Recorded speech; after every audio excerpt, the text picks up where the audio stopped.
Assalamualaikum warahmatullahi wabarakatuh. Kembali lagi bersama saya Ridwan Hasim di channel Pendidik Petualang. Di video kali ini kita akan mengulas tentang pengamalan sila ketiga Pancasila ya. Karena sebelumnya sudah tentang sila pertama dan kedua. Namun sebelumnya mohon untuk mendukung channel ini agar semakin berkembang dengan mensubscribe, like, komen, dan share ya. Agar video ini semakin bermanfaat bagi kawan-kawan sekalian. Oke. Kita langsung ke soal. Ini soal pertama yang di tes tahun 2019 yang lalu. Soal ini muncul ya di beberapa instansi dan menjadi kesulitan bagi beberapa kawan-kawan. Oke. Soal pertama, peneliti Forum Masyarakat Peduli Parlemen Indonesia (Formapi), Lucius Carus menilai wacana masa jabatan presiden hingga 3 periode tidaklah tepat. Lucius mengatakan wacana tersebut berbahaya bagi demokrasi di Indonesia. Lucius menuturkan sebagai sebuah sistem, wacana masa kepemimpinan presiden 3 periode dinilai bisa menghambat regenerasi. Pihaknya mengatakan seharusnya sistem yang ada saat ini diperkuat. Sebagai sebuah sistem, demokrasi menjamin regenerasi dan kesinambungan pemimpin termasuk presiden. Wacana di atas kaitannya dengan demokrasi sangat erat dengan Pancasila. Demokrasi terbentuk karena konsistensi sebuah sistem yang kuat, maka idealnya sebuah sistem yang kuat dan kokoh mencerminkan sila kedua, sila ketiga, sila keempat, sila kelima, atau sistem yang sesuai dengan zaman. Oke, jika sebelumnya saya menempatkan pembahasan di akhir, namun sekarang pembahasannya di awal agar kawan-kawan bisa menyimak audio dan visualnya sehingga lebih mudah untuk mengingat ya, karena memori manusia lebih mudah untuk mengingat dan mendengar.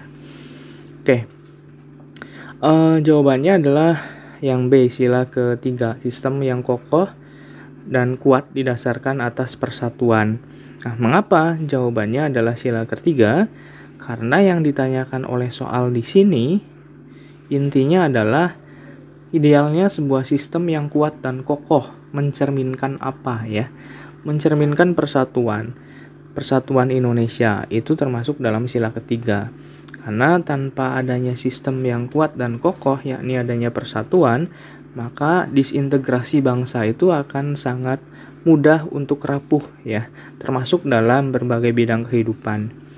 Contoh kasusnya banyak yang sekarang sedang ramai misalkan, itu juga termasuk dalam sebuah sistem demokrasi kita karena berbagai hal. Jadi jawaban ini atas pertanyaan ini adalah sila ketiga, persatuan Indonesia. Jangan terjebak pada wacana tentang demokrasinya. Di sini dari awal sampai akhir ini, nyaris sampai akhir ya, semuanya berbicara tentang demokrasi. Tapi ternyata yang ditanyakan bukan itunya, bukan aspek demokrasinya, tetapi atau penerapan demokrasinya, tetapi ideal dalam sebuah sistem yang kuat dan kokoh itu harus mencerminkan apa gitu ya. Jadi jawabannya adalah yang ketiga.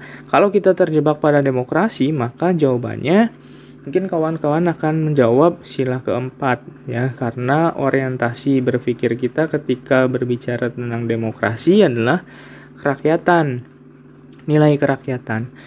Jadi harus hati-hati terhadap soal-soal seperti ini.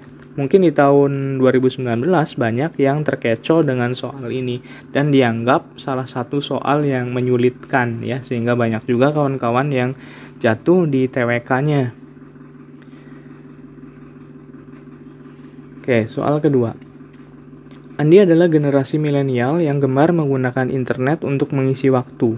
Suatu hari Andi melihat sebuah berita yang menarik perhatiannya di Facebook dan langsung membagikannya di lini masa Facebook miliknya. Setelah beberapa waktu, salah satu sahabat Andi mengirim pesan dan menyampaikan bahwa berita yang dibagikan oleh Andi adalah hoax dan dapat menyulut perpecahan dan dia terancam Undang-Undang ITE. Tindakan yang dilakukan Andi bertentangan dengan Pancasila, khususnya jawabannya sila ketiga ya, jawabannya yang C. Ini juga soal yang tahun lalu sempat keluar di beberapa instansi dan banyak juga yang terkecoh ya. Jadi pembahasannya adalah membagikan berita bohong atau hoax itu sangat rentan menimbulkan gesekan dalam masyarakat, baik dalam kehidupan bermasyarakat, berbangsa maupun bernegara, yang pada akhirnya dapat menimbulkan konflik. Nah, kalau kita berbicara tentang konflik, baik konflik sosial dan lain sebagainya, itu sama dengan memecah belah persatuan. Maka tindakan yang dilakukan Andi di sini sudah jelas bertentangan dengan sila ketiga atau sila persatuan Indonesia. Di sini memang ada kalimat nah ini terancam undang-undang ITE. Ini sebenarnya hanya sebagai jebakan saja ya. Kalau kita berbicara tentang aspek hukum yang tadi seperti di video sebelumnya itu bisa termasuk dalam sila kedua. Tapi yang ditanyakan di sini adalah tindakan Andinya. Yang dilakukan Andi adalah menyebarkan berita bohong ya, yang berpotensi menyebabkan konflik. Oke, jadi jawabannya yang C ya. Soal 3. Brunswick adalah seorang influencer yang senantiasa memberikan kritik terhadap kasus COVID-19. Ia tidak percaya terhadap institusi kesehatan dan membuat pernyataan kontroversial mengenai COVID-19 yang disebutnya dibesar-besarkan dan terlalu dilebih-lebihkan. Padahal tim medis bekerja setiap hari bertaruh nyawa demi Indonesia. Suatu ketika postingannya viral dan menimbulkan pro dan kontra dalam masyarakat sehingga menimbulkan kegaduhan khususnya di lini massa. Tindakan yang dilakukan Brunswick bertentangan dengan Pancasila, khususnya sila ke... Oke, ini sama sebenarnya dengan soal sebelumnya. Jawabannya yang C ya, bertentangan dengan sila persatuan Indonesia. Kenapa? Karena berbagai aktivitas yang dilakukan kemudian menimbulkan kegaduhan dan keresahan dalam masyarakat. Di sini dijelaskan ya, ditegaskan adanya pro dan kontra. Nah, itu dapat mengancam persatuan dan kesatuan bangsa. Jadi jelas tindakan tersebut bertentangan dengan sila ketiga Pancasila, yakni persatuan Indonesia ya. Ini soal yang mirip-mirip. Jadi memberikan berita bohong, kalau sekarang kan lagi ramai tentang hoax ya. Kemudian pernyataan yang menimbulkan pro dan kontra. Nah, maka menurut saya soal-soal demikian sudah pasti jawabannya adalah sila ketiga, bertentangan dengan sila ketiga. Apabila nanti kawan-kawan menemukan soal tentang berita hoax, menyebarkan berita hoax, kemudian ada ceramah yang menimbulkan kegaduhan, ada statement yang menimbulkan kegaduhan, ada sikap, perilaku, tindakan yang mengakibatkan pro dan kontra, maka itu bisa dikatakan 90% lah ya, itu termasuk hal yang bertentangan dengan sila persatuan Indonesia atau sila ketiga. Oke, soal 4. Meningkatnya kasus COVID-19 di Indonesia membuat sekolah-sekolah ditutup sementara. Akibatnya, anak-anak harus belajar dari rumah dengan memanfaatkan teknologi informasi dan komunikasi serta pembelajaran. Lambert Turuah membuat cuitan di Twitter merasa tidak adil karena pekerjaannya sebagai karyawan swasta harus dihentikan sehingga tidak memiliki penghasilan. Sementara ASN yang dianggapnya tidak bekerja malah tetap mendapatkan penghasilan. Lambert Turuah bahkan menyerang salah satu ASN dengan kata-kata kotor dan tidak pantas sehingga memancing keributan di cuitannya. Tindakan yang dilakukan Lambert Turuah bertentangan dengan Pancasila, khususnya sila ke... Oke, ini juga sama ya dengan yang tadi, kasus-kasus yang mirip ya, yang seperti yang saya jelaskan tadi. Ini jelas bertentangan dengan sila ketiga. Karena sesuai dengan pembahasan sebelumnya bahwa berbagai aktivitas yang dilakukan menimbulkan kegaduhan dan keresahan masyarakat, jelas mengancam persatuan dan kesatuan bangsa, itu merupakan tindakan yang bertentangan dengan sila ketiga Pancasila. Oke. Selanjutnya, sila ketiga yang berbunyi Persatuan Indonesia menegaskan bahwa bangsa Indonesia merupakan negara hukum, negara demokratis, negara Pancasila, negara kebangsaan, atau negara yang berkedaulatan rakyat. Kita lihat pembahasannya. Sebagai bangsa yang plural dan majemuk, Indonesia terdiri dari beragam suku bangsa. Bangsa Indonesia berkehendak untuk bersatu, memiliki persatuan perangai karena persatuan nasib, bangsa yang terikat pada tanah airnya. Nah, ini yang dinamakan dengan negara kebangsaan, ya. Jadi jawabannya adalah negara kebangsaan. Ini ada dalam buku 4 Pilar Kehidupan Berbangsa dan Bernegara yang dikeluarkan oleh MPR. Oke, jadi ini jawabannya negara kebangsaan, ya. Negara kebangsaan sama dengan ini ya penjelasannya, sebagai bangsa yang plural dan majemuk tapi dapat tetap bersatu. Nah, itulah bangsa Indonesia. Soal 6. Biba mengatakan kepada warga sekitar tempat tinggalnya bahwa jenazah korban COVID-19 dapat menyebarkan virus kepada masyarakat tempat pemakaman umum atau TPU sehingga harus ditolak dimakamkan di lingkungannya. Warga pun ramai-ramai menolak jenazah yang hendak dimakamkan. Sementara keluarga jenazah tersebut memaksa tetap ingin mengebumikan di TPU tersebut karena merasa warga setempat juga. Tenaga kesehatan menjelaskan bahwa orang yang telah meninggal tidak bisa menularkan virus corona karena virus tersebut dapat bertahan di inang yang hidup pula. Selain itu, mereka menegaskan bahwa pemerintah setempat pun belum menemukan lahan baru khusus untuk jenazah korban COVID-19 sehingga harus dimakamkan di TPU tersebut. Tindakan yang dilakukan Biba bertentangan dengan Pancasila, khususnya sila ketiga juga ya. Kita lihat pembahasannya. Mampu menempatkan persatuan, kesatuan, serta kepentingan dan keselamatan bangsa dan negara sebagai kepentingan bersama di atas kepentingan pribadi dan golongan merupakan pengamalan sila ketiga Pancasila, di mana yang menunjukkan adanya hal yang bertentangan dengan ini.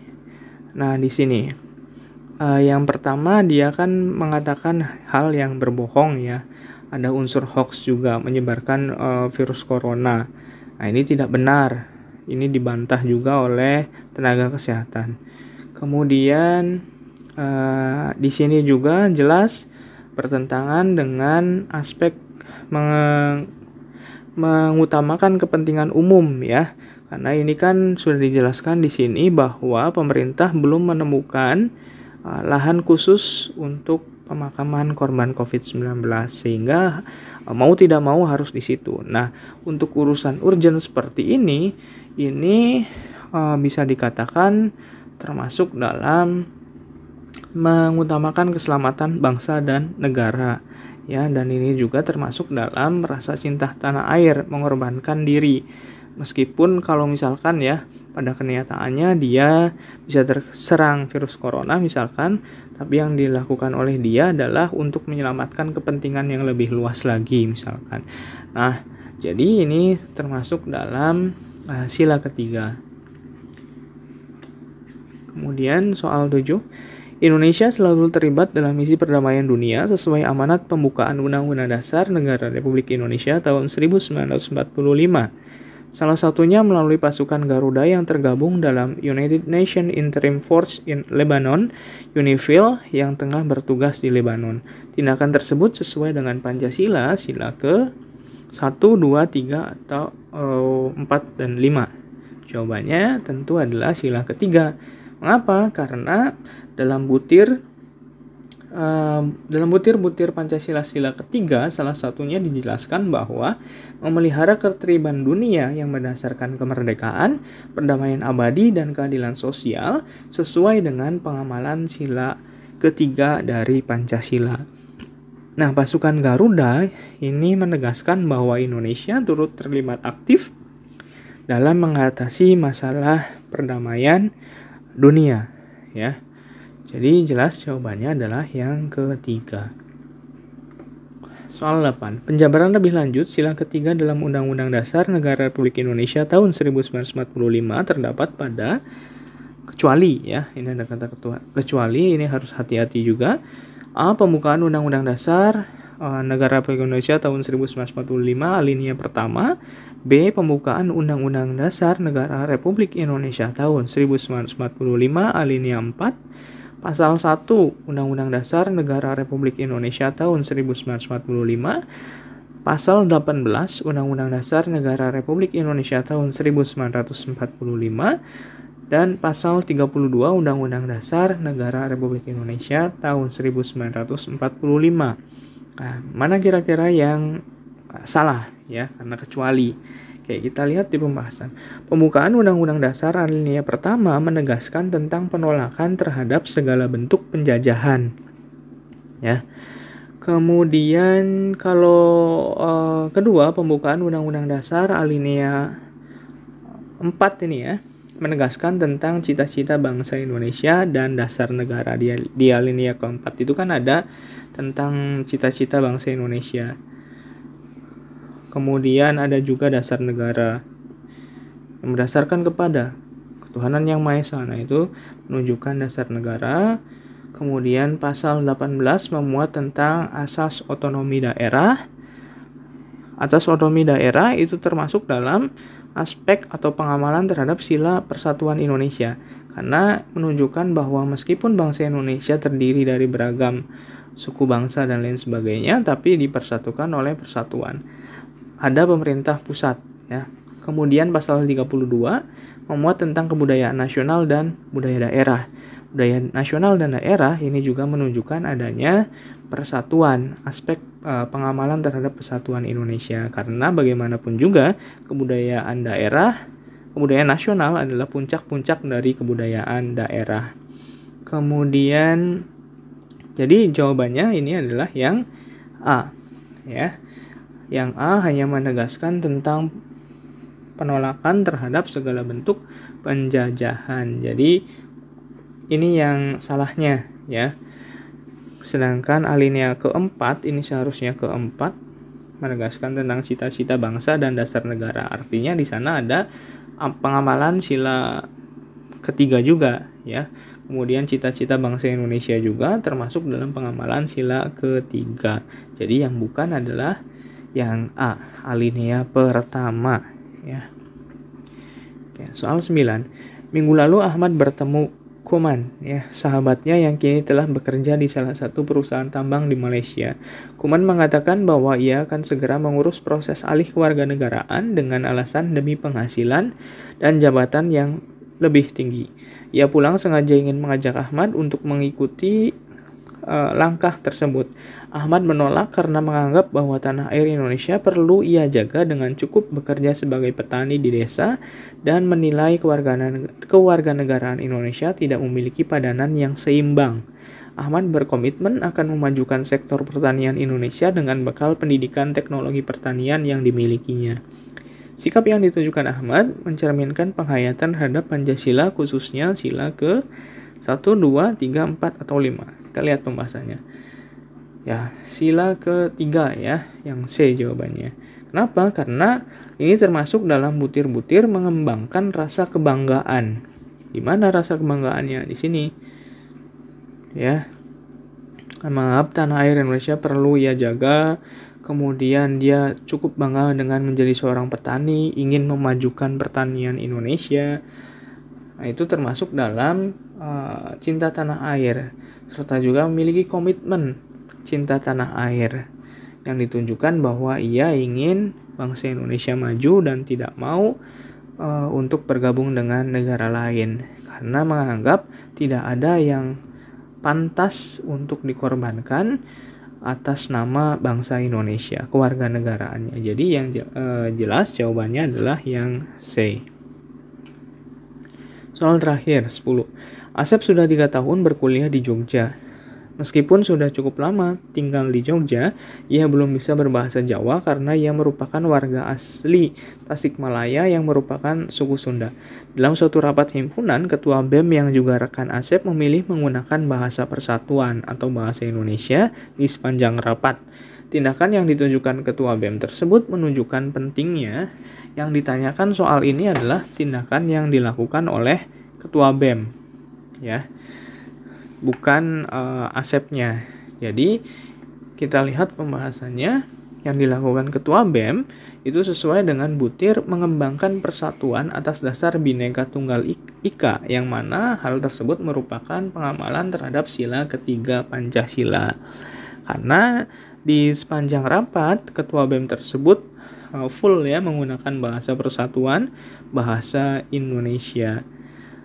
Dan dengan demikian juga ia bisa untuk merangkul kawan-kawannya yang berbeda bahasa, berbeda latar belakang budaya, berbeda latar belakang suku, etnis, dan lain sebagainya dengan bahasa persatuan bahasa Indonesia.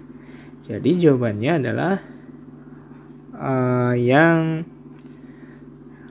mengembangkan ya, harusnya yang B, mengembangkan persatuan dan kesatuan atas dasar Bhinneka Tunggal Ika.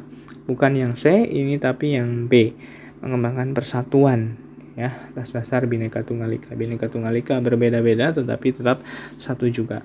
Oke. Mohon maaf atas segala kekurangannya. Terima kasih sudah menonton video ini dengan lengkap. Jika dirasa video ini bermanfaat, silahkan kawan-kawan like, comment, share, dan subscribe juga agar channel ini semakin berkembang dan semakin bermanfaat bagi banyak orang tentunya. Semoga kawan-kawan dimudahkan segala urusannya, dan yang paling penting hingga sampai lolos menjadi ASN di tahun 2021 nanti. Akhir kata, Assalamualaikum warahmatullahi wabarakatuh.